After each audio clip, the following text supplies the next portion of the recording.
विद्यार्थी मित्रांनो नमस्कार। आपलं सर्वांचं संस्कार मॅथ्स क्लबमध्ये स्वागत आहे। विद्यार्थी मित्रांनो 11 ऑगस्ट 2021 रोजी झालेल्या नवोदय प्रवेश परीक्षेमधील संच झेड मराठी माध्यमातील हे पेपर आहे। तरी पण इंग्रजी माध्यमातील विद्यार्थ्यांसाठी सुद्धा यातील उत्तरसूची कामात येणार आहे। यामध्ये आपण चाचणी पुस्तिका गट झेड मधील गणिताच्या संपूर्ण 20 प्रश्नांचे स्पष्टीकरणे पाहणार आहोत विद्यार्थी मित्रांनो। आणि प्रत्येक प्रश्नाचे स्पष्टीकरण अतिशय सोप्या पद्धतीने कसं काढायचं ते सुद्धा आपण इथे बघून घेऊयात। आणि कोणते प्रश्न गणित विषयामध्ये चुकीचे आले होते किंवा अवघड असणारे प्रश्न कोणकोणते होते याच्यावर सुद्धा आपण एक नजर नक्कीच टाकणार आहोत। त्यासाठी हा व्हिडिओ आपण शेवटपर्यंत नक्की बघत राहा।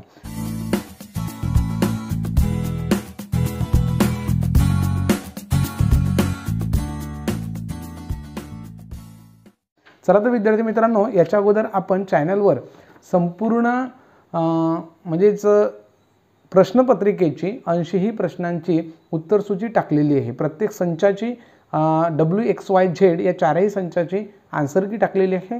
जर आपण तो व्हिडिओ अजून बघितला नसेल तर चॅनलच्या व्हिडिओमध्ये जाऊन आपण ते नक्कीच बघून घ्या, जेणेकरून आपल्याकडे असलेल्या संचाची उत्तरसूची आपण त्या ठिकाणाहून तपासू शकताय। चला तर विद्यार्थी मित्रांनो, इथे आपण सुरुवात करूया। खंड 2 मध्ये अंकगणित परीक्षण या विभागामध्ये एकूण 20 प्रश्न विचारले गेलेले होते आणि 20 प्रश्नांपैकी किती प्रश्न चुकीचे आले होते किंवा अवघड वाटणारे प्रश्न होते याचं सुद्धा विश्लेषण आपण इथे करणार आहोत। आणि प्रत्येक प्रश्नाचं सोप्या पद्धतीने कसं स्पष्टीकरण काढायचं हे सुद्धा आपण बघूयात। पण तत्पूर्वी आपण सर्वांना सांगू इच्छितो विद्यार्थी मित्रांनो की यावर्षीचा जो पेपर होता त्यामध्ये गणिताचा जर विचार केला तर गणिताची काठिण्य पातळी थोडी सोप्या पद्धतीची होती। फक्त 2 ते 3 प्रश्न कठीण होते, बाकी सर्वचे सर्व प्रश्न आपल्या व्हॉट्सअप ऑनलाईन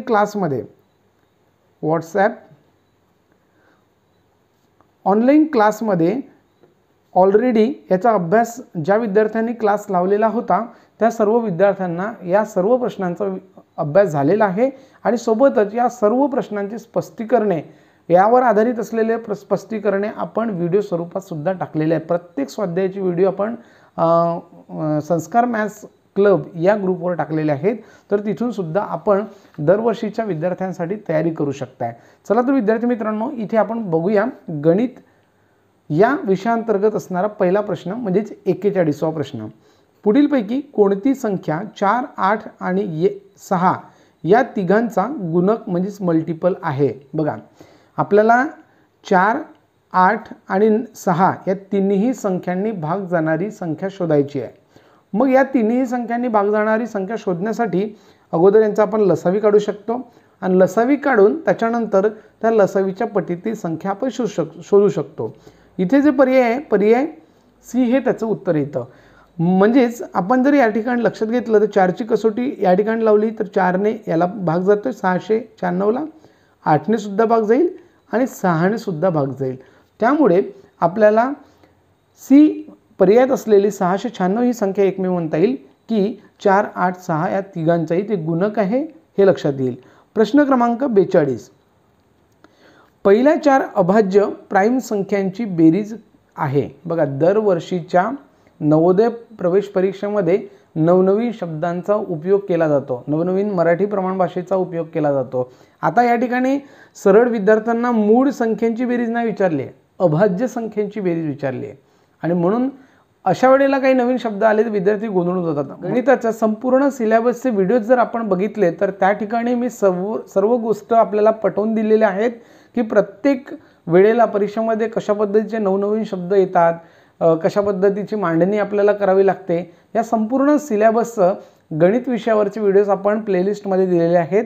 नवोदय प्रवेश परीक्षा असं जर आपण सर्च केलं तर नक्कीच तुम्हाला त्या ठिकाणी पूर्णच्या पूर्ण व्हिडिओ बघायला मिळतील। या ठिकाणी अभाज्य म्हणजेच प्राईम संख्यांची बेरीज म्हणजे मूळ संख्यांची बेरीज विचारली आहे। मुलं या ठिकाणी सुद्धा गोंधळून गेलेले होते, परंतु मूळ संख्यांची बेरीज विचारली पहिल्या 4। तर पहिल्या 4 मूळ संख्या जर विचारात घेतल्या तर 2, 3, 5 आणि 7 या 4 मूळ संख्या यांची बेरीज केली तर आपल्याला मिळते विद्यार्थी मित्रांनो 17। म्हणून पर्याय क्रमांक डी हे 42चं उत्तर आपण सर्वांनी नोट केलं असेल ही आशा आहे। आणि विद्यार्थी मित्रांनो, जे मी काही प्रश्न सांगत आहे ते प्रश्न तुमच्या प्रश्नपत्रिकेत कोणत्या क्रमांकाला आहेत हे मिळवून घेणं आवश्यक आहे। होऊ शकतं आहे की इथे 42वा प्रश्न आहे, पण हाच प्रश्न तुमच्याकडे तुमच्या प्रश्नपत्रिकेत कोणत्या क्रमांकाला आहे ते बघून घ्या, परंतु त्याचं उत्तर 17च येणार आहे, पर्याय डीच येणार आहे। प्रश्न क्रमांक 43, एक समकोन त्रिकोणाच्या दोन बाजूंची लांबी 5 सेमी आणि 12 सेमी असल्यास त्रिकोणाची परिमिती असेल। आता बघा हा जो प्रश्न आहे हा प्रश्न थोडा प्रिंट मिस्टेक होता असं म्हणता येईल, कारण समकोन त्रिकोण नसतो, तर या ठिकाणी काटकोन त्रिकोण असतो। बघा काटकोन त्रिकोण, कारण इंग्रजी माध्यमाचा पेपर बघितला तर इंग्रजी माध्यमाच्या पेपरमध्ये विद्यार्थी मित्रांनो त्या ठिकाणी राईट अँगल ट्रायंगलचा उपयोग केलेला आहे। तर राईट अँगल ट्रायंगलचा विचार केला तर इथे काटकोन त्रिकोण मराठी माध्यमांच्या पेपरमध्ये पाहिजे होतं, परंतु समकोन या ठिकाणी आलं आहे, त्याच्यामुळे विद्यार्थ्यांचं कन्फ्युजन झालं आणि हा प्रश्न काटकोन जरी असतात तरी पण थोडा विद्यार्थ्यांना अवघड वाटणारा प्रश्न आहे। आता या प्रश्नाचं उत्तर कसं काढायचं ते बघूया। त्रिकोणाची परिमिती विचारली, परिमिती म्हणजेच काय तर त्रिकोणाच्या तिन्ही बाजूंची बेरीज असेल। तर इथे दोन बाजू दिली आहे 5 सेमी दिलेली आहे आणि एक बाजू दिली 12 सेमी, आपल्याला तिसरी बाजू सर्वप्रथम काढून घ्यायचा आहे। मग काढून घेण्यासाठी अगोदर काटकोन त्रिकोण आपण इथे काढून घेऊया। बघा काटकोन त्रिकोण कसा असतो, तर काटकोन त्रिकोणाचा एक कोन 90 अंशाचा असतो, म्हणजे हा कोन जर 90 अंशाचा आहे याला आपण एक नाव देऊया XYZ असं त्रिकोणाचं नाव देऊया समजा। विद्यार्थी मित्रांनो बघा हा आहे काटकोन त्रिकोण आणि त्यापैकी एक बाजू आहे 12 सेमी आणि एक बाजू दिली आहे 5 सेमी।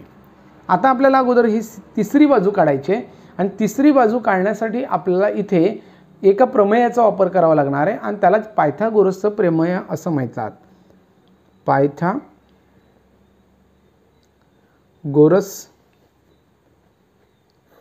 प्रमेय किंवा याला थेरम सुद्धा म्हणतात। आता पायथागोरसचा प्रमेय काय आहे ते बघून घेऊया विद्यार्थी मित्रांनो। पायथागोरसचा प्रमेय असा आहे की कर्णाचा वर्ग म्हणजेच जो 90 अंशाच्या कोणाच्या समोरासमोरील जी बाजू असते तिला कर्ण म्हणतात। तर कर्णाचा वर्ग बरोबर बाजू 1चा वर्ग अधिक बाजू 2चा वर्ग म्हणजे दुसरी बाजू, या पद्धतीने। आता कर्ण जर विचारात घेतलं तर कर्ण आहे XZ, या ठिकाणी आपण XZ ठेवून घेऊया, म्हणजे याची लांबी आपल्याला काढायची। बाजू 1 पकडूया XY स्क्वेअर अधिक बाजू 2 घेऊया Y आणि Z, या पद्धतीने हा सूत्र असेल। या सूत्राचा वापर करून आता किमती ठेवून घेऊया। तर बाजू 1 आणि बाजू 2 दिलेली आहे आपल्याला। बाजू 1 दिले 5 म्हणून 5चा वर्ग आणि बाजू 2 दिले 12 म्हणजे 12चा वर्ग। आता याला सोडून घेतलं तर आपल्याला मिळेल 5चा वर्ग 25 अधिक 12चा वर्ग 144। बघा प्रत्येक ठिकाणी आपल्याला कॅल्क्युलेशन सोडवण्यासाठी किंवा नवोदयचा आपण जर अभ्यास करत आहोत तर आपल्याला 1 पासून 30 पर्यंतच्या वर्गसंख्या, बघा वर्गसंख्या पूर्ण यायला पाहिजेत। 1 ते 10 पर्यंतच्या घनसंख्या तोंडपाठ असायला पाहिजेत विद्यार्थी मित्रांनो, म्हणूनच हे कॅल्क्युलेशन आपल्याला लवकरात लवकर करता येईल। तर इथे आपण 5चा वर्ग काढला आणि 12चा वर्ग काढला, यांची बेरीज केली तर यांची बेरीज येईल 169। या पद्धतीने 169 हे XZचा वर्ग बरोबर 169 येते। तर आपल्याला फक्त बाजू काढायची आहे, म्हणून XZ याची लांबी काढण्यासाठी आपण याचं वर्गमूळ काढणार आहोत। 169चं वर्गमूळ होणार आहे म्हणजेच XZ बरोबर 13, कारण 13चा वर्ग 169 येतो, म्हणून या ठिकाणी तिसरी जी बाजू आहे तिसरी बाजू आपल्याला मिळाली 13 सेंटीमीटर। आता आपण त्या त्रिकोणाची परिमिती काढूया। तर परिमिती बरोबर पहिली बाजू होती 5, दुसरी बाजू होती 12, तिसरी बाजू आपण काढली आहे 13, यांची बेरीज केली तर आपल्याला एकूण बेरीज मिळते 30 सेंटीमीटर। आता 30 सेंटीमीटर आपण पर्याय जर लक्षात घेतलं तर पर्याय क्रमांक डी हे त्याचं उत्तर आहे। प्रश्न क्रमांक 44 बघूया। प्रश्न क्रमांक 44 जर बघितलं तर एक रेलगाडी दिल्लीहून सकाळी 8:15ला सुटते आणि दुपारी 2:30ला अजमेरला पोहोचते। रेलगाडीला दिल्लीहून अजमेरला पोहोचण्यासाठी किती वेळ लागला? आता बघा आपल्याला एकूण कालावधी इथे काढायचा आहे। मग एकूण कालावधी काढण्याच्या 2 पद्धती आहेत, एक 24 तासी घड्याळानुसारही काढू शकतो आपण किंवा 12 तासी घड्याळानुसार सुद्धा आपण याचं उत्तर काढू शकतोय। तर सर्वदा आपण 12 ताशी पद्धतीचाच वापर करून उत्तर काढून घेऊया, कारण 8:15 पासून तर दुपारच्या 2:30 पर्यंत मध्यभागी 12 वाजतात आणि 12 वाजत असल्यामुळे आपण इथे काय करूया की 12 मधून म्हणजे 12 वाजेपर्यंत किती कालावधी होतो, अगोदर 8 वाजेपासून तर 8:15 पासून तर 12 वाजेपर्यंतचा कालावधी काढण्यासाठी अगोदर आपण वजाबाकी करूया। वजाबाकी केली तर इथे आपल्याला 1 तास घ्यावा लागेल, हातचा 1 तास घेतलं तर इथे 11 तास राहिले, इथे 60 मिनिटे पूर्ण घ्यावे लागतील। 60 मिनिटांमधून 15 मिनिटे वजा केले तर इथे 45 मिनिटे उरतील। 11 मधून 8 वजा केले तर इथे 3 तास उरताना लक्षात येईल। हा झाला 12 वाजेपर्यंतचा एकूण कालावधी।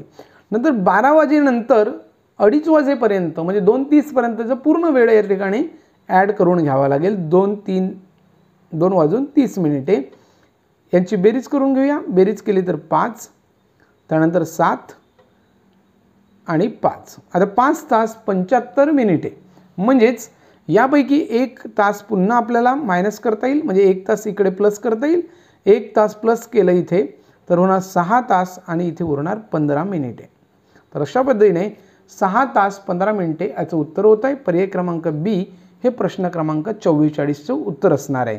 विद्यार्थी मित्रांनो, प्रत्येक प्रश्न आपण काळजीपूर्वक बघून घ्या आणि सावकाश पद्धतीने समजून घ्या। जर आपल्याला एखाद्या प्रश्नाचं उत्तर समजत नसेल तर पुन्हा तो प्रश्नाचं स्पष्टीकरण बघून घ्या, जेणेकरून त्यातील प्रत्येक बारीक बारीक गोष्टी आपल्याला समजून येतील आहे।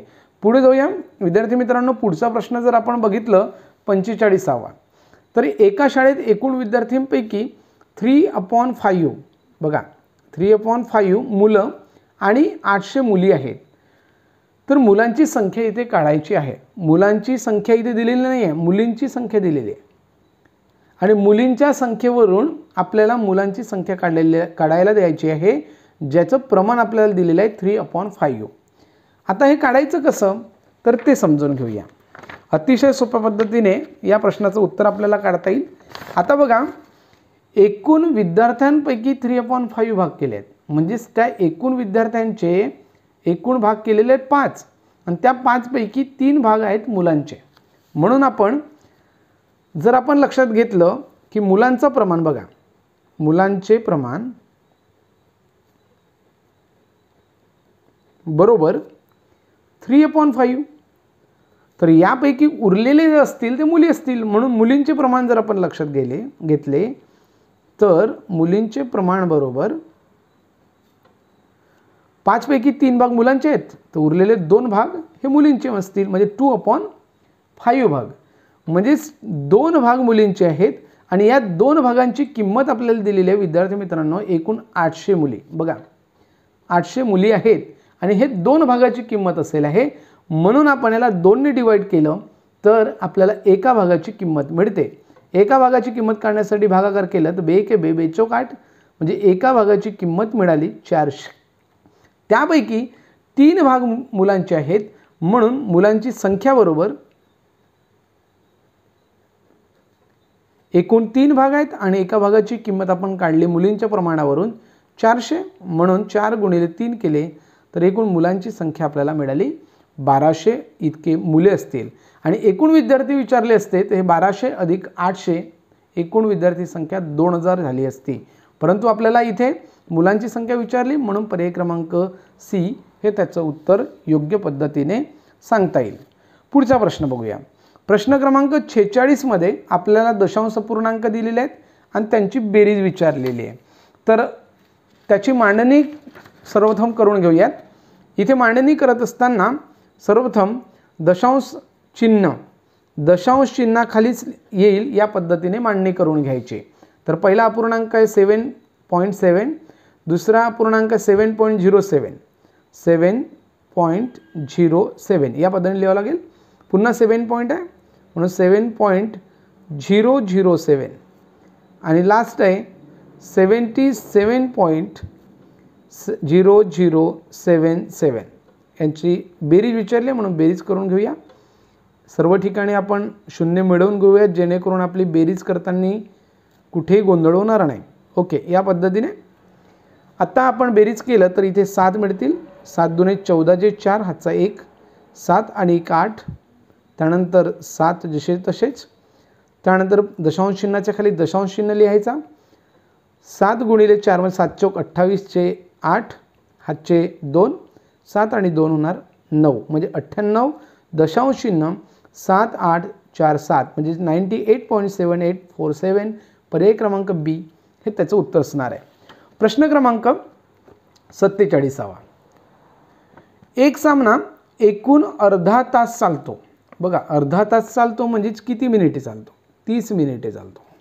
सामन्याच्या वेळेचा 1/10 काळ टाईम आऊटसाठी देण्यात येतो. बघा, टाईम आऊटसाठी किती म्हणजेच रेसेससाठी विश्रांतीसाठी 1/10 भाग इतका दिल्यात येतो एकूण सामन्याचा. तर टाईम आऊटसाठी किती मिनिटाचा कालावधी घेतला गेला हे कळण्यासाठी आपल्याला एकूण जो सामना चालतोय तो 30 मिनिटे चालतो आणि त्याच्यापैकी 1/10 भाग म्हणजे 30चा 1/10 भाग इथे काढून घ्यावा लागणार आहे. आणि हे काढलं तर 10 एके 10, 10 त्रिके 30. या पद्धतीने आपण 30 मिनिटांचं प्रमाण काढलं म्हणून उत्तर जे मिळाले ते सुद्धा मिनिटांमध्येच असेल. इथे उत्तर असेल 3 मिनिटे. कारण या 30चे 10 भाग आहेत, 10 पैकी 1 भाग घेतलं तर 3 येतात, 2 भाग घेतले असते तर 6 मिनिटे आले असते. म्हणून पर्याय क्रमांक बी हे त्याचं उत्तर आहे. प्रश्न क्रमांक 48. ती कमाल संख्या कोणती जिने 270 आणि 426ला भागल्याने प्रत्येकी 6 ही संख्या उरते? बघा, कमाल संख्या विचारात घ्यायची आहे आणि कमाल संख्या म्हणजेच लसावी मसावीच्या या म्हणजे धड्यातील घटकातील हे उदाहरण आहे. आणि कमाल संख्या विचारात घेतलं तर आपल्याला मसावी काढायचं आहे, कारण इथे जीने या शब्दाचा प्रयोग केलेला आहे. जीला म्हटलं असतं तर इथे आपल्याला लसावी काढावी लागली असती, परंतु जीला नाही म्हटलं आहे, जीने म्हणजे त्या संख्येने आपल्याला भागायचं आहे. आणि म्हणून संख्येने भागत असताना अशी मोठ्यात मोठी संख्या आपल्याला शोधून काढायची आहे की ज्या संख्येने आपण या संख्यांना भागितलं तर प्रत्येक वेळेला 6 उरेल. म्हणजेच त्या संख्येने या 270ला आणि 426ला भाग जाणार नाही, तर प्रत्येक वेळेला 6 उरले पाहिजेत.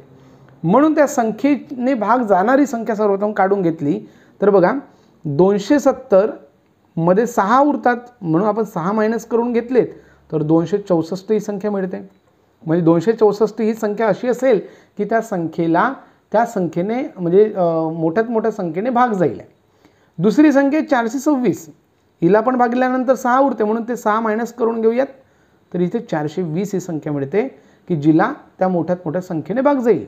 म्हणजेच आपल्याला 264 आणि 420 ही अशा संख्या मिळाल्यात त्या संख्यांना भाग जाणारी मोठ्यात मोठी कमाल संख्या शोधायची आहे.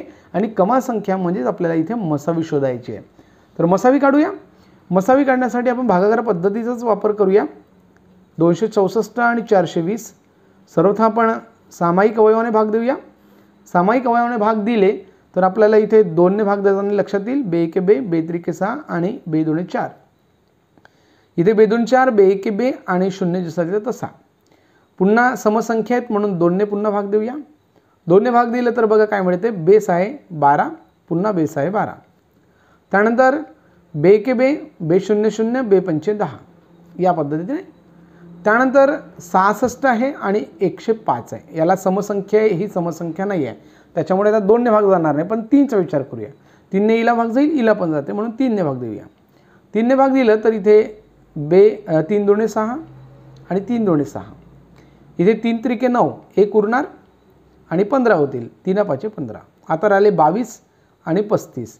आणि 22 आणि 35 हे कुठल्याच सामायिक संख्येच्या पाड्यात येत नाही. त्याच्यामुळे जे सामायिक अवयव मिळाले त्या सामायिक अवयवांचा आपण काढूया इथे गुणाकार. म्हणजेच आपल्याला इथे मसावी मिळेल. मसावी बरोबर 2 गुणिले 2 गुणिले 3 बरोबर आपल्याला मिळेल 12.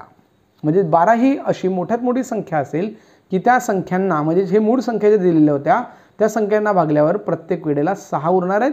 आणि उरणारी संख्या आपण वजा केली आणि त्या वजा केलेल्यानंतर जे संख्या मिळाल्या त्यांच्या इथे मसावी काढला तर ही मसावी म्हणजेच काय तर या 12ने या 264लाही भाग जाईल आणि 420ला पण भाग जाईल. आणि याच्यामध्ये 6 6 मिळवले तर नवीन तयार होणाऱ्या संख्यांना 12ने पूर्ण भाग जाणार नाही तर त्या ठिकाणी 6 उरतील आहे. पुढे बघूया प्रश्न क्रमांक म्हणजे 12 हे उत्तर असेल. प्रश्न क्रमांक 49 बघा. प्रश्न क्रमांक 49 एक रेडिओ त्याच्या छापील किमतीच्या 3/4 किमतीमध्ये विकत घेतो आणि छापील किमतीपेक्षा 20% जास्त किमतीत विकतो, तर एच्या नफ्याची टक्केवारी आहे. बरेच विद्यार्थ्यांनी इथं गोंधळ केलेला आहे. इथं बरेच विद्यार्थ्यांनी 45% हा पर्याय निवडलेला आहे, परंतु इथे 45% कसं निवडलं ते बघा विद्यार्थ्यांनी. हा आहे 3/4, तर इथे विद्यार्थ्यांनी काय केलं 20% नफा काढला आणि पुन्हा हा 20% आहे, तर 20 आणि 25ची बेरीज केली तर 45 येते आणि 45 त्या ठिकाणी विद्यार्थ्यांनी सरसकट निवडून घेतलं. परंतु इथे प्रत्यक्षात जर हा उदाहरण समजून घेतलं विद्यार्थी मित्रांनो, तर थोडं त्या ठिकाणी आपल्याला समजून येणार आहे की प्रात्यक्षिक कशा पद्धतीचे असेल आहे. चला बघूया प्रत्यक्षात या प्रश्नाचं उत्तर कसं येईल. समजामध्ये जेव्हा किंवा टक्केवारीचं उदाहरण असताना किंवा शेकडेवारीचं उदाहरण असेल, शेकडा नफा शेकडा तोटा, तर याच्यावरचे जे उदाहरण असतात त्या ठिकाणी आपण समजामध्ये संख्या जर पकडायची झाली तर ती समजा छापील किंमत ही नेहमी 100 पकडावी. आता बघा छापील किंमत जर आपण 100 पकडली तर त्या किमतीच्या 3/4 भाग ही विकत घेतलेली किंमत आहे, म्हणजेच खरेदी किंमत. खरेदी किंमत बरोबर याच्या 3/4 करायचं. छापील किमतीच्या 3/4 बघा, छापील किमतीच्या 3/4 किमतीत विकत घेतली म्हणजे खरेदी किंमत झाली किती 75 रुपये. याला जर सोडवलं तर आपल्याला 75 रुपये इतकी खरेदी रुपये होईल, त्या खरेदी किंमत होईल त्या रेडिओची.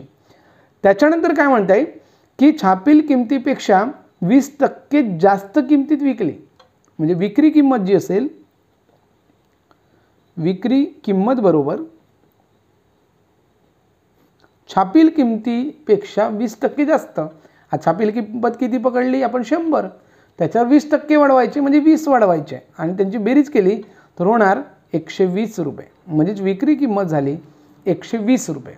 आता याच्यामध्ये एकूण किती रुपयाचा नफा झाला ते काढूयात, कारण नफ्याची टक्केवारी जर आपल्याला काढायची आहे, नफ्याची टक्केवारी जेव्हा काढायची आहे, शेकडा नफा जेव्हा आपण काढतो तेव्हा त्याचे सूत्र असं आहे की नफा भागिले खरेदी किंमत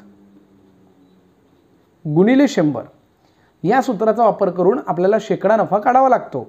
मग आता बघा नफा आपल्याला काढण्यासाठी खरेदी किंमत आणि विक्री किंमत यापैकी विक्री किंमतीमधून खरेदी किंमत वजा करावी लागेल, तेव्हा आपल्याला नफा मिळेल.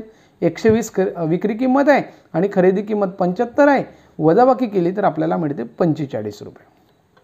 आता 45 रुपये नफा आहे म्हणून किमतीमध्ये आपण या सूत्रामध्ये किमती ठेवून घेतल्या, तर 45 अंशामध्ये छेदामध्ये खरेदी किंमत. आता खरेदी किंमत किती होती 75, इथे 100 खरेदी किंमत होणार नाही, ही छापील किंमत आहे. खरेदी किंमत आहे 75 आणि 75 रुपयावर त्याला 45 रुपये नफा झाला, म्हणून हे नफ्याचं अपूर्णांक झालं 45 अंश छेद 75. याला टक्केवारीत रूपांतर करायचे आहेत म्हणून गुणिले 100 ने गुणाकार करायचं. आता याला सोडवूयात. 25 त्रिके 75, 25 चौक 100. त्यानंतर इथे 3 एके 3, 15 त्रिके 45. आता राहिला काय 15 गुणिले 4 आणि 15 गुणिले 4 केले तर आपल्याला मिळेल 15 चौक 60%. बघा 15 चौक 60%, म्हणजेच पर्याय क्रमांक सी हे त्याचं उत्तर असेल आहे विद्यार्थी मित्रांनो. बघा अतिशय सोप्या पद्धतीने आपण ह्या समजून घेतलेला आहे. आपल्याला जर रीत समजली नसेल तर पुन्हा एकदा रिपीट करून हा व्हिडिओ बघून घ्या आणि अशा पद्धतीचा प्रश्न शिष्यवृत्ती परीक्षेत जर आला तर याच पद्धतीचा वापर करून आपण सोडवू शकताय. यानंतर बघूया प्रश्न क्रमांक 50.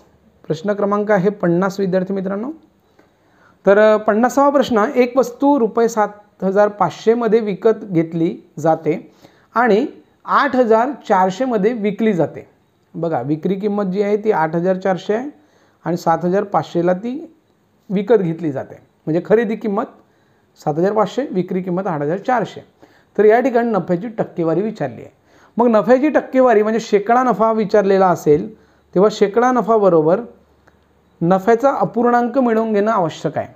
आता नफ्याचा अपूर्णांक जर आपण मिळवलं तर इथे विक्री किंमत आहे 8400 वजा 7500, म्हणजेच विक्री किंमतीमधून खरेदी किंमत आपण वजा केली तर आपल्याला इथे 900 रुपये नफा होताना लक्षात येईल। आता 900 रुपये हा नफा झाला, पण शेकडा नफा काढण्यासाठी आपल्याला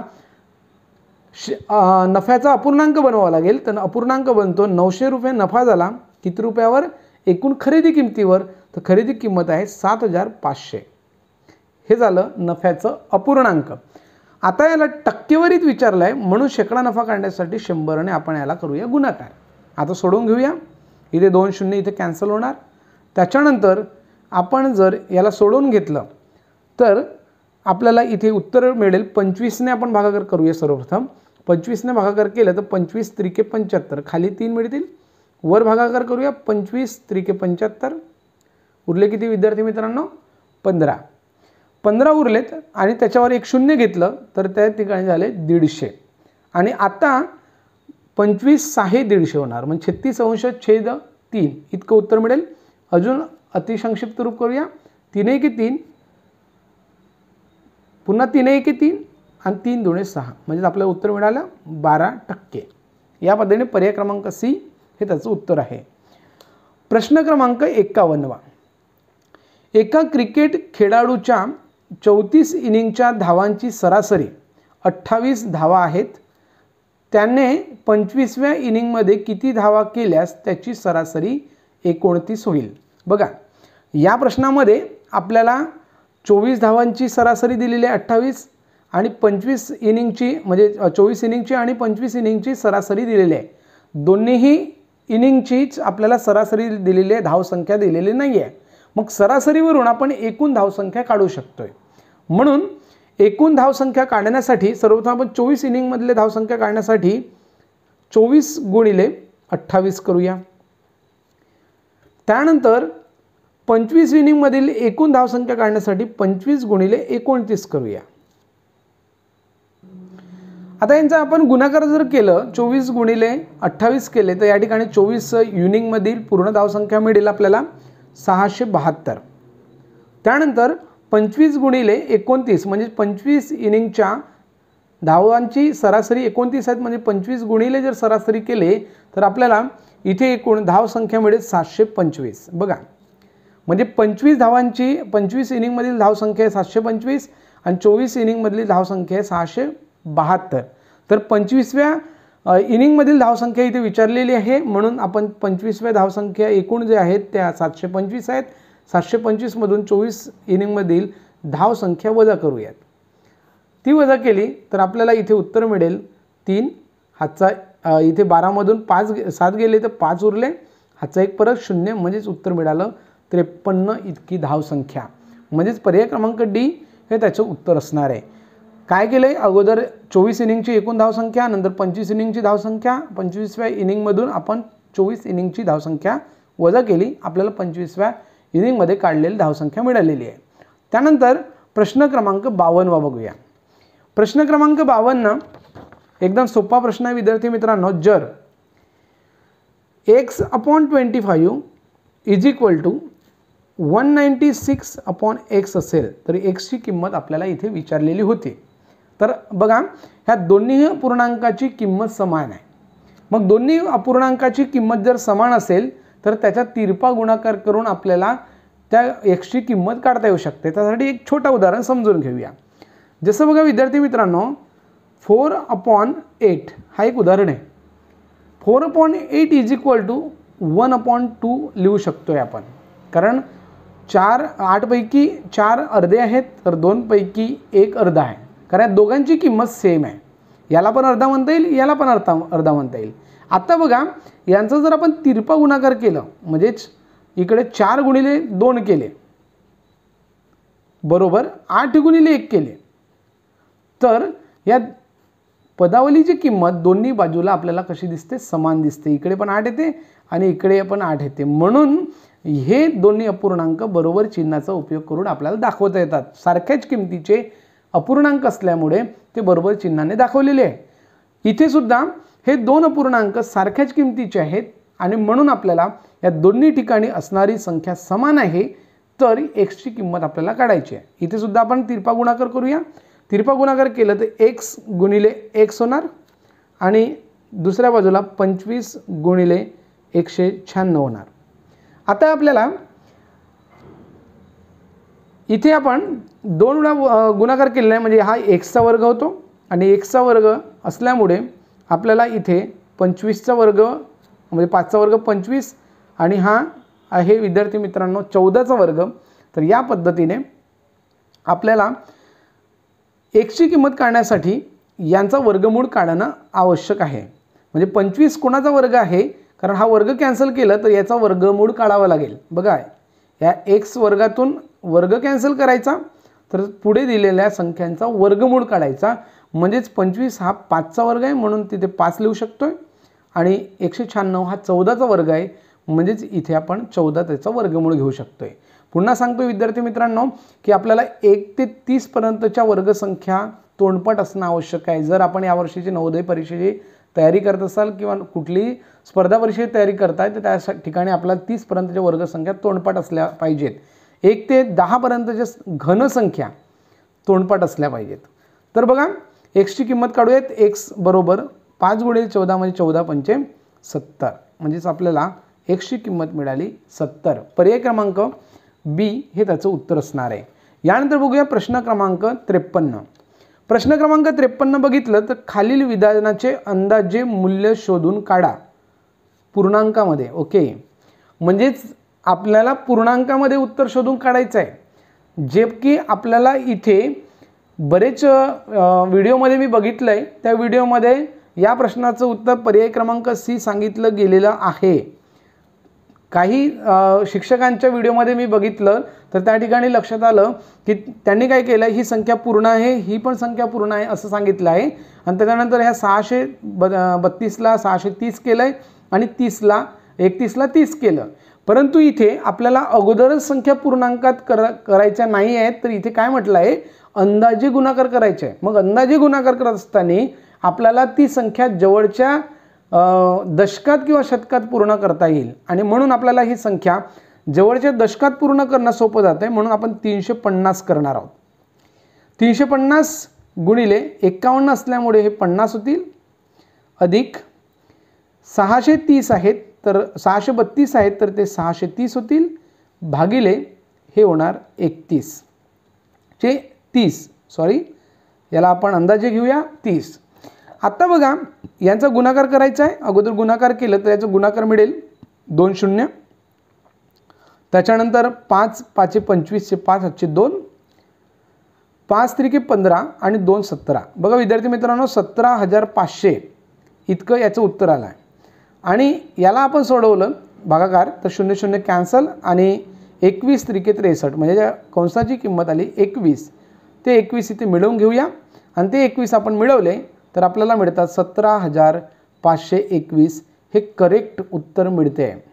बरेच व्हिडिओमध्ये जर आपण लक्षात घेतलं तर त्या ठिकाणी तुम्हाला 17,821 हे उत्तर काढून दाखवलेलं आहे, परंतु उत्तरही त्या ठिकाणी परफेक्ट निघत नाही विद्यार्थी मित्रांनो। त्या ठिकाणी उत्तर निघते 17,820 असं उत्तर निघते जर आपण यांचा गुणाकार सरळ केला आणि याला जर पूर्णांकात रूप दिलं 630 आणि 30 मध्ये तर याचं उत्तर मिळते 17,820। परंतु काही शिक्षकांनी इथे 21 हे उत्तर नोट केलेले आहे। तुम्हाला काय वाटतं या प्रश्नाबद्दल आपण कमेंट करून सांगा। मी सांगितलेले उत्तर योग्य आहे किंवा चुकलेलं आहे ते सुद्धा सांगा। पुढे बघूया। पुढे जर बघितलं तर विद्यार्थी मित्रांनो बघा असा प्रश्न दरवर्षीच्या परीक्षेमध्ये येतो आणि इथे 154 गुणिले 18 बरोबर 2772 दिलेलं आहे। तर 27 दशांश चिन्ह 72 भागिले 1.08 चे मूल्य विचारलेले आहे। अतिशय सोपा प्रश्न आहे विद्यार्थी मित्रांनो। आता बघा याला या संख्येला 18 ने भागाकार केलेला आहे। बघा 18 ला भागाकार केलेला आहे म्हणजे उत्तर काय येणार 154। अंदाजे पकडूया 154। फक्त आता विचार करायचा आपल्याला दशांश चिन्हाचा।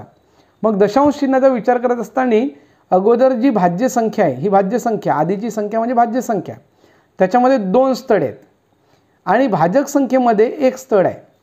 तर भाजक संख्येमधले असलेला हा 1 या भाज्य संख्येच्या स्थळामधून आपण वजा केले तर 2 स्थळामधून 1 स्थळ वजा केलं तर 1 राहते, म्हणजे 1 स्थळानंतर आपल्याला दशांश चिन्ह घ्यावं लागेल.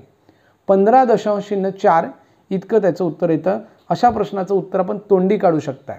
असे प्रश्नसुद्धा आपण सराव प्रश्नपत्रिकेमध्ये पुन्हा स्वाध्यायामध्ये सुद्धा सोडवून दिलेले आहेत. त्याचे व्हिडिओसुद्धा तुम्ही आपण बघू शकताय. पुढे बघूया प्रश्न क्रमांक 55. 2,02,000 याला अंकात लिहितात ते पुढीलपैकी असेल. बघा अंकात लिहिल्यास कसे असेल ते विचारलेले आहे. एकतर आपण स्थाने लिहून त्या ठिकाणी संख्या मिळवू शकता किंवा आपण डायरेक्ट त्या ठिकाणी उत्तर पण निवडू शकतात. हे अगदी सोपं आहे. या ठिकाणी 2,02,000 हे जे आहे पर्याय क्रमांक सी मध्ये संख्या वाचताबरोबर आपल्याला लक्षात येईल. पुढे बघूया पुढचा प्रश्न. इथे एक पदावली दिली आहे आणि याचे अंदाजे मूल्य विचारलेले आहे. बघा जो प्रश्न आपण 53वा प्रश्न सोडवलाय त्याच पद्धतीचा प्रश्न आहे. अंदाजे उत्तर काढायचे तर म्हणजे अंदाजेच किंमत पकडावी लागेल. हे आहे 3 पूर्ण अधिक हे पूर्ण गुणिले असणार आहे. हा 15 अधिक अधिक नंतर बघा इथे 0 पॉईंट इथे जो आहे दशांश स्थानांक 0 असल्यामुळे याला आपल्याला 0च पकडावा लागेल. इथे जर 5 पेक्षा मोठा अंक असता तर 1 पकडलं असतं. प्लस 5 नंतर दशांश चिन्हाच्या नंतरचा अंक 0 आहे म्हणून हा 5 पूर्ण दिसत तसाच. आत्ता आपल्याला ही पदावली सोडवायची आहे. पदावली कोणती सोडवायची? 3 × 15 अधिक 5. तर 3 × 15 केले तर 15 त्रिके 45 आणि अधिक 5 केले तर आपल्याला उत्तर मिळते विद्यार्थी मित्रांनो 50. म्हणजेच पर्याय क्रमांक सी हे त्याचे उत्तर असणार आहे. प्रश्न 57. प्रश्न क्रमांक 57 थोडी मोठी पदावली दिलेली आहे तरी पण आपण त्याला लिहून घेऊया आणि प्रत्यक्षात सोडवून घेऊया. पदावली लिहिली तर बघा काय आहे 57वा प्रश्न असेल हा. कंसात 13 अधिक 6 गुणिले 7 भागिले 11 गुणिले 3 वजा कंसात 12 वजा 4 गुणिले 2. आता याला सोडवून घेऊया. अगोदर कंस सोडवूया. कंस सोडवलं तर इथे काय मिळेल 7 × 6 = 42 42 अधिक 13 करायचे आहे. अगोदर गुणाकार करावा लागेल. कंचे बागू बेव या सूत्राचा वापर करून या कंसातील हा गुणाकार केला 7 × 6 = 42. तरी 42 अधिक 13 केले तर मिळतात 55. म्हणजेच आपल्याला या कंसाची किंमत मांडता येईल 55 आणि या दोघांच्या मध्ये 3 आणि कंसाच्या मध्ये गुणाकाराचं चिन्ह असतो म्हणजेच आपल्याला 3 × 55 असं लिहिता येईल भागिले त्यानंतर 11 त्रिके 33. त्यानंतर बघितलं तर वजाबाकी चिन्ह आणि हा कंस सोडवलं तर 4 × 8 आणि 12 मधून 8 गेले तर उरले विद्यार्थी मित्रांनो 4 या पद्धतीने. आता बघा प्रत्येक कंसाची किंमत आपण सोडवून घेतली. त्यानंतर काय करूया आपण गुणाकार आणि भागाकार दिलेला आहे त्याच्यापैकी आपण कुठलीही क्रिया आधी करू शकतोय. तर आपण इथे काय करूया अगोदर इथे आपण भागाकार करून घेऊया. 11 ने भागाकार केलं तर 11 त्रिके 33 आणि 11 × 5 = 55. म्हणजेच खालची स्टेप मिळेल 3 × 5 भागिले 3 वजा 4. त्यानंतर 5 भागिले 3 आपण करू शकत नाही त्याच्यामुळे आपण अगोदर गुणाकार करून घेऊया. 3 × 5 = 15 भागिले 3 वजा 4. आता भागाकार करून घेऊया. 15 भागिले 3 केले तर उत्तर मिळेल 5 आणि वजा 4 केले तर आपल्याला फायनल उत्तर मिळेल 1. म्हणून एक पर्याय असलेला पर्याय क्रमांक बी हे त्याचं उत्तर असेल. प्रत्येक प्रश्नाचं उत्तर एकदम हळूवार पद्धतीने आणि सोप्या पद्धतीने समजून सांगण्याचा प्रयत्न केला जात आहे. जर आपल्याला अजून काही प्रश्न इथले अवघड वाटत असतील तर नक्कीच कमेंट करून सांगा. पुन्हा आपण त्याला रिपीट करून सांगूयात. पुढे बघूयात प्रश्न क्रमांक 58. प्रश्न क्रमांक 58 जर बघितलं तर आपल्याला इथे एक पूर्णांकयुक्त अपूर्णांक दिलेला आहे आणि तो पूर्णांकयुक्त अपूर्णांक आहे 12.1/16. जर आपण दशांश अपूर्णांकाचे व्यवहारी अपूर्णांकात आणि व्यवहारी अपूर्णांकाचे दशांश अपूर्णांकात या स्वतंत्र घटकाचा अभ्यास जर आपण केला असेल तर या प्रश्नाचं उत्तर अगदी एका सेकंदात तुम्ही काढू शकणार आहात. कारण 12 हे पूर्णांक आहेत म्हणजे 12 हे पूर्णांकाच्या भागात येतील कारण दशांश चिन्हाच्या डावीकडील भाग जो असतो हा आधीचा भाग हा पूर्णांक भाग असतो आणि त्यानंतर 1/16 ची किंमत अपूर्ण भागात लिहायची कारण हा अपूर्णांक आहे आणि अपूर्णांक भागाची किंमत होणार 0.0625. आता 1/16 ची किंमत ऑलरेडी तुम्हाला त्या घटकामध्ये दिलेली आहे. समजा तुम्हाला हे काढता येत नसेल तर काय करायचं, तर अगोदर आपण 12 पूर्णांक आहेत म्हणून 12 जसे तसे आपण घेणार आहोत. त्यानंतर 1/16 म्हणजे 1ला तुम्हाला 16ने भागाकार करायचा आहे आणि 16ने 1ला जेव्हा भागाकार करणार तेव्हा तुम्हाला हे उत्तर मिळेल. बाकी शून्य उरेपर्यंत तुम्ही जर भाग दिलेत तर तुम्हाला फायनल उत्तर मिळेल 0625 या पद्धतीने. लक्षात घ्या, करून बघा. करून बघितल्यानंतर सुद्धा तुम्हाला लक्षात येईल. किंवा तुम्ही जर या घटकामध्ये म्हणजे दशांश अपूर्णांक आणि व्यवहार्य अपूर्णांक यांचे परस्पर रूपांतर या घटकामध्ये जर बघितलं तर तुम्हाला हे असे अपूर्णांक दिसतील. 1/2 आहे, 1/4 आहे, 1/8 आहे, पुन्हा 1/16 आहे. बघा क्रमानेच येतो आहे. 2ची दुप्पट 4, 4ची दुप्पट 8, 8ची दुप्पट 16. याच्यावरून जरी समजून घेतलं तरी पण समजेल. 1/2 म्हणजेच काय 0.5. त्यानंतर काय केलं आहे, या 5चे अर्धे म्हणजेच 50चे अर्धे 25, 0.25 म्हणजे 1/4 पावभाग. नंतर पुन्हा हे 200 म्हणजे 25चे ऐवजी 250 पकडले आणि 250चे अर्धे केले म्हणजे 3 अंकापर्यंत. अगोदर 1 अंक, मग 2 अंक, मग 3 अंकापर्यंत. तर हा होतो 1/5 म्हणजे 250चे अर्धे. बघा 250चे अर्धे 3 अंकापर्यंत. इथे 2च अंकापर्यंत घेतलं होतं. त्याच्यानंतर आता याचे 4 अंकापर्यंत याचे अर्धे करायचे म्हणजे 0.0625 इतकं उत्तर मिळते. याचे अर्धे आहेत बघा 1250चे हे अर्धे 4 अंकापर्यंत.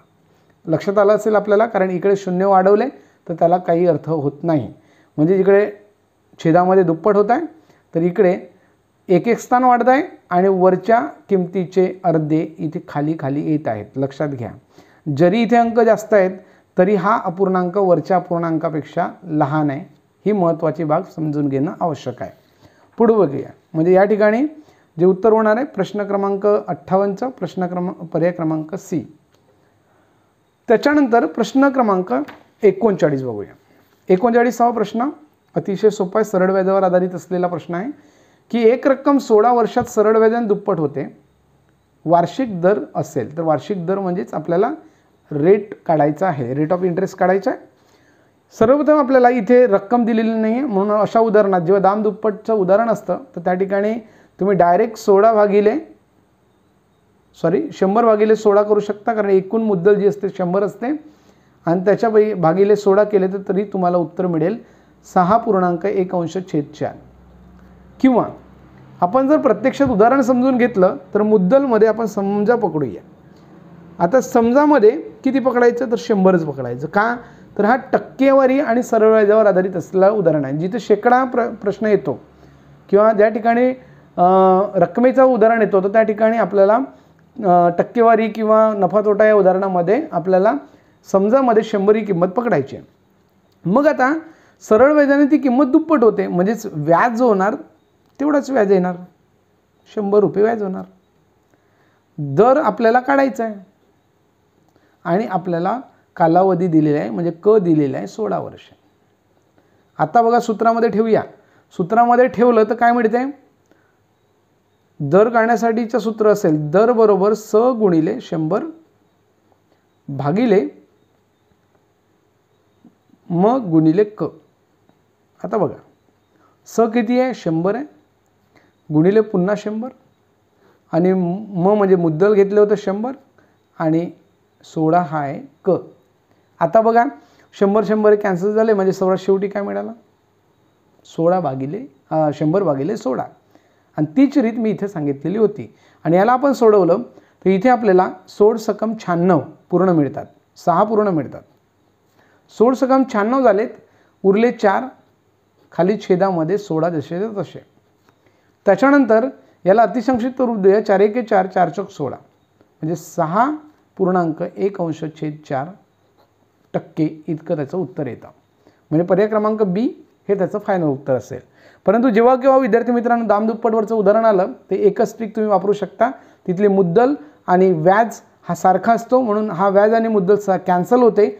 फक्त ही स्टेप डायरेक्ट आपल्याला मांडण्याची गरज आहे. पुढे बघूया. प्रश्न क्रमांक 60वा गणित या विषयातील शेवटचा प्रश्न असेल। किमान 6 अंकी संख्या आणि कमाल 4 अंकी संख्या यामधील फरक किती आहे? सर्वप्रथम किमान आणि कमाल या शब्दांचा अर्थ समजणे आवश्यक आहे। किमान म्हणजे लहान आणि कमाल म्हणजे मोठी। तर अगोदर किमान 6 अंकी संख्या घेऊया। किमान 6 अंकी संख्या 1 लक्ष, 1 वर 5 शून्य, 6 अंक झालेत म्हणजे 1 लक्ष। आणि कमाल 4 अंकी संख्या म्हणजेच 9999 यांतील फरक विचारला आहे, म्हणून फरक काढायचा असला तर वजाबाकी करावी लागते। वजाबाकी केली तर इथे 10 मधून 9 गेलेत, उरला 1, हातचा 1 परत, 10 मधून 10 गेले 0, पुन्हा हातचा परत, 10 मधून 10 गेले 0, हातचा परत दिला, 10 मधून 10 गेले 0, पुन्हा हातचा 1, 10 मधून हे 9 गेले, 1 गेलं तर 9 राहिले, म्हणजे 90,001 हे त्याचं फायनल उत्तर असणार आहे। पर्याय क्रमांक सी हे त्याचं उत्तर असणार आहे। विद्यार्थी मित्रांनो, आपण इथे एकूण 20 प्रश्न बघितलेत, गणिताचे एकूण 20 प्रश्न बघितलेत। या 20 पैकी आपले किती उत्तरे बरोबर आलेत ते बघा आणि कॉमेंट करून नक्की सांगा। कमीत कमी नवोदयमध्ये सिलेक्शन होण्यासाठी आपल्याला स्कोरिंग जो आहे तो 90च्या वर असला पाहिजे आणि त्यातल्या त्यात गणितामध्ये आपले जवळपास 15 ते 18 प्रश्न बरोबर असणे आवश्यक आहे। 15 ते 18 प्रश्न जर आपले बरोबर असतील तर आपलं निवड नक्कीच नवोदयला होईल याची शाश्वती आहे। आणि विद्यार्थी मित्रांनो, यावर्षी बरेच विद्यार्थ्यांनी व्हॉट्सअपचा क्लास जॉईन केलेला होता, त्या विद्यार्थ्यांचा खूप चांगला पेपर गेला। यावर्षीच्या 2021च्या बॅचमध्ये व्हॉट्सअप क्लासमध्ये जवळपास 90 विद्यार्थी जॉईन होते आणि या 90 विद्यार्थ्यांपैकी जवळपास 40हून अधिक, बघा 40हून अधिक विद्यार्थ्यांना 90 पेक्षा जास्त गुण मिळालेले आहेत, 90% पेक्षा गुण। बघा, व्हॉट्सअप क्लासचा आणि व्हिडिओ क्लासचा खूप चांगला फायदा झालेला आहे।